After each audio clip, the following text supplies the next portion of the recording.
तर सगळ्यात कंटाळा जर मला कशाचा असेल तर ते आहे कपडे प्रेस करायचा, आणि ते तर करावंच लागतं.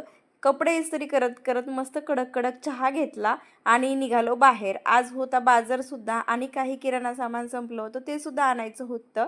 आणि आज काहीतरी चटपटीत खायची इच्छा झाली होती. म्हटलं काहीतरी मस्त बनवूया आपण. तर इथं मस्त बाजार वगैरे घेऊन आलो आहे आणि थोडं किराणा सामान पण घेऊन आलो आहे.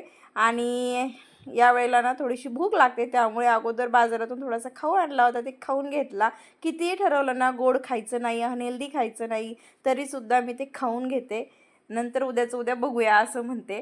तर आता इथे तांदूळ संपले होते, तेच घेऊन आले होते आणि मस्त आज इथं चटपटीत आपली दम बिर्याणी बनत आहे. आता चटपटीत खायची इच्छा झाली की आमच्या तिघांना पण दम बिर्याणी खूप जास्त आवडते. तर इथं चिकन वगैरे सगळं आणून घेतलं होतं मी, आणि हे दोघंजण मला हेल्प करत होते आज.